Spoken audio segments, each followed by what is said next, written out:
Hi everyone, this is Anatole, Hi. and this is... My name's Min, but you can call me Potato. Okay. Yeah. We'll do that later. And today we're doing a reaction video to Chernobyl, the HBO series. This is for episode 1. The title of episode 1 is 1:23:45, which was the time that Chernobyl blew.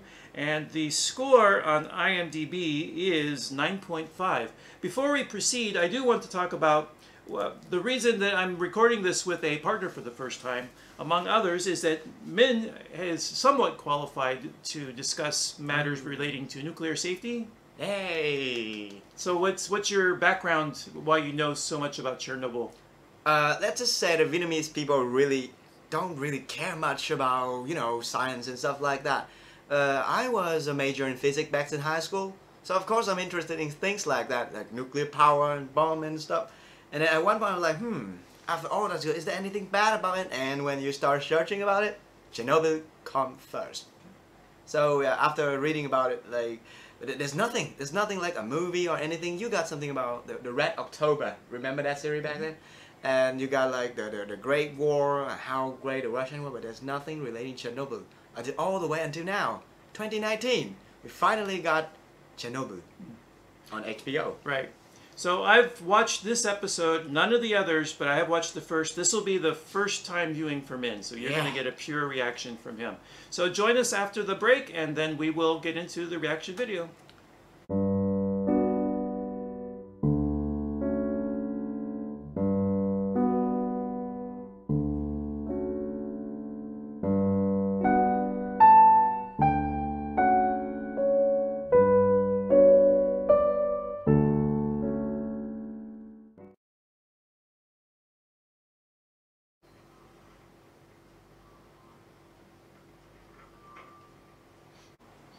The Brutals. Did you notice the time? Yes. So he killed himself at the exact time the Chernobyl event happened on the 2nd anniversary. That's why they show the clock. Oh. Get him out of here. The lid is off. The sack is burning. I saw it. You're confused. RBMK reactor cores don't explode. I came off. RBMK was the kind of reactors they used in the Soviet Union. Oh. We're wasting time. Let's go.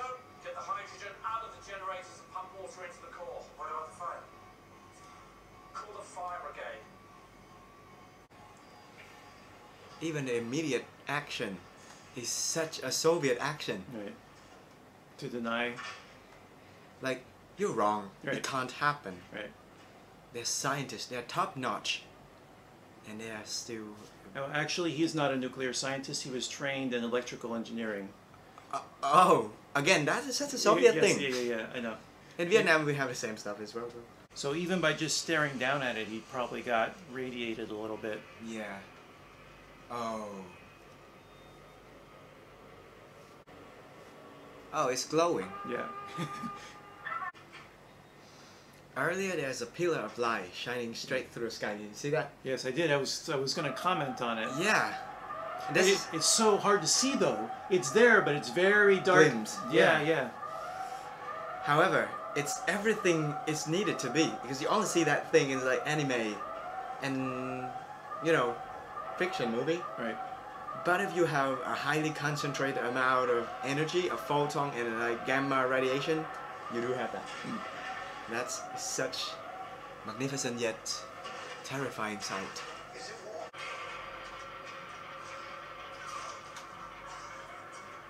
Such a strong dose. Right. Yeah, that was something I learned, that the faster you vomit after you first get radiation, the stronger the dose you got.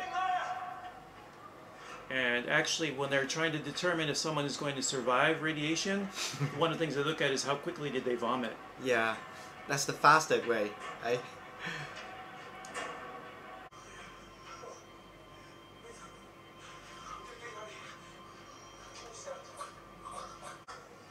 He's too close.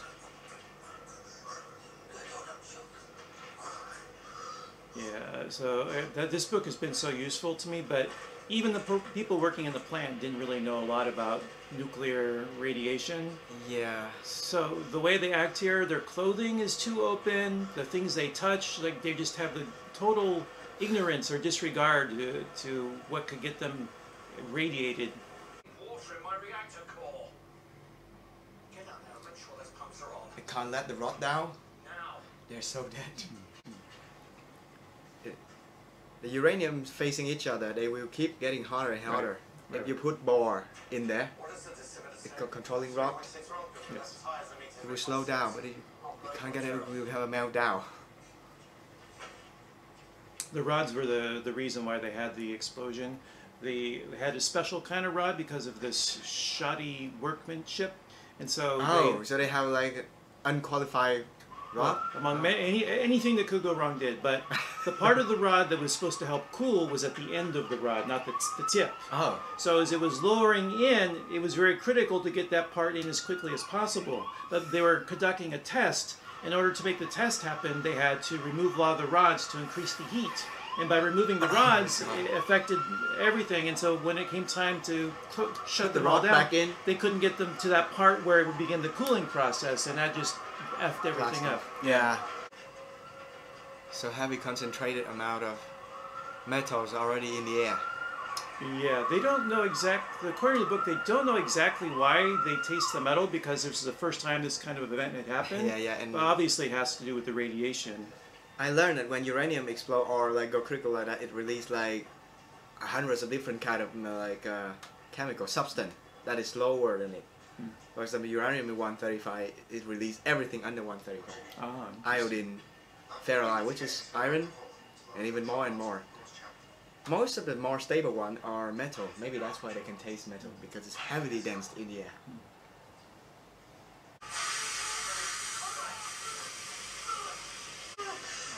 He touched the... Right. Oh! It's not a piece of building, it's a solid core. Yes. It's uranium right there. I like the way they set that up too. They show him holding it, and then they cut back to him later, and he's kind of shaking his hand. Yeah. And the next time you see him, his arm is burning. Yeah. He's holding through normal gear fireman. Right. Anatole, you think how many percent of the people that actually watch this show knows about Chernobyl or just picked it up randomly? That's a good question. I assume people born after the event probably only know just the barest minimum about it. Mm-hmm. Even the showrunner, the person who was responsible for making this, said he was kind of like that until he began researching it. Because some scenes, some of the very, very important key element in here, it's kind of required the people to know about it. Yeah, that's there's a lot I picked up after beginning to read the book about it and watching the second time that I missed the first time, because they don't really tell you. They show you, but they don't explain what's important about it. So maybe they're trying to do that to gain the rewatch value? Possibly, yeah. I think, I don't know. I don't think it's for rewatch value. Because the only other thing you could do is you have people giving really bad exposition. Oh, look at that snow up in the air. I wonder if there's radiation from the, that's the only other way you can do that. Then you ruin the realism by having people doing that. In anime culture, we call it a death flag. When you get the intuition that you're about to die. Yeah. Like a soldier getting through thick and thin, and then finally show his friend like the picture of the loved one. That's the death flag. And flashing scenes of the one waiting for you at home. That's the death flag. Right. Or telling people your final wish or something. Well. Yeah. Right. When I retire, I'm going to go on vacation to Hawaii. That one too. Right. First, the accident is well under control. Second, If anyone stutters before saying something like that, you should not trust what they're saying. You're like, oh boy.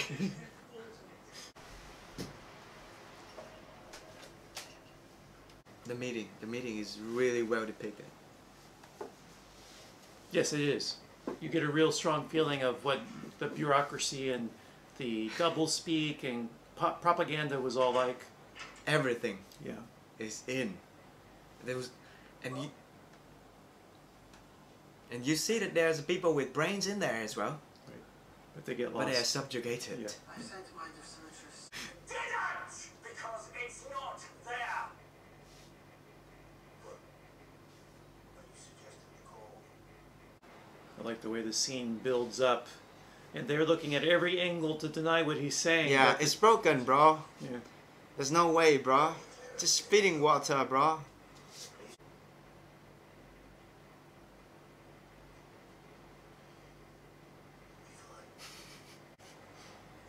Because it didn't explode. I Yeah. told you, reactor core didn't explode, so you'll be fine. Yeah, there's nothing to see, bro. Just go there, take a walk, glow in the dark. This is Stellan Skarsgård, but he doesn't look like he normally does, so he's got to have some sort of makeup thing going on.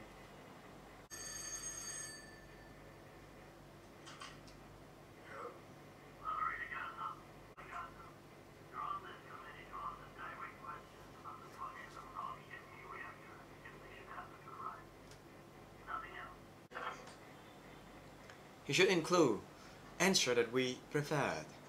That's right. Yeah, right. Yeah. As this one is quite weird though, like we want answer. You're saying that like no, it didn't happen, you didn't see it. And then they still calling expert here and there. Maybe like some sort of constants in them. Well, yeah, Gorbachev was all about trying to open up the Soviet economy because it was a wreck and he knew that they had to make some changes. So he was torn between how open can he be about this because he was just newly made the leader of Soviet Union, but there were many people under him whose instinct was to cover up and hide and obscure. So the new king trying to run the old cart. Yeah.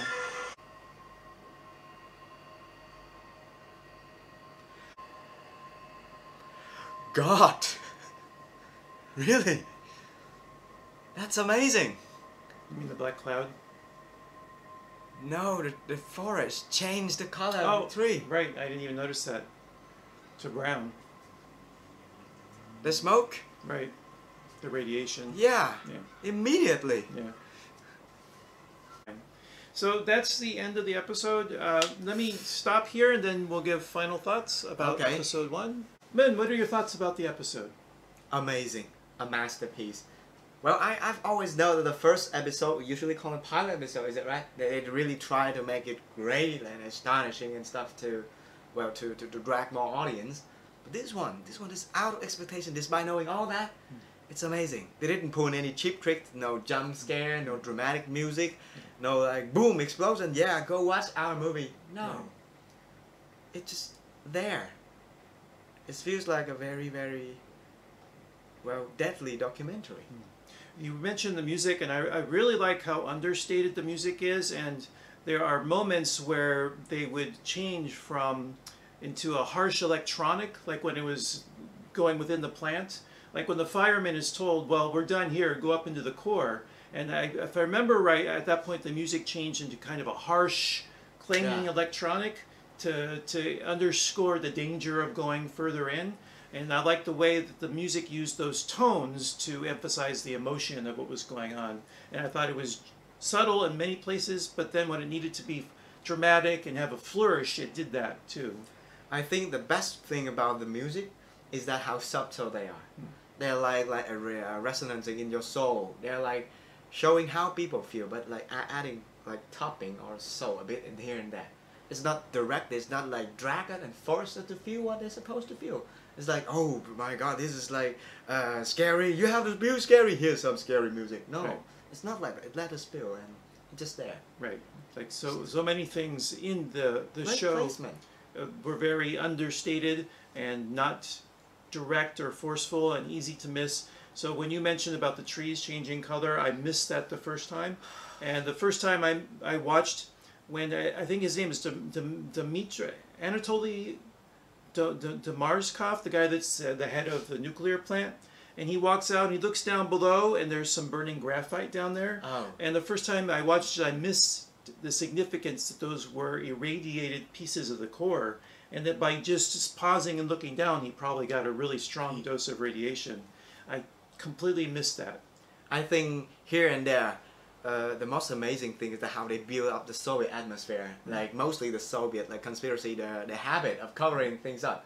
Every time you see person moving or taking action, they know what they are doing, but they will say against it.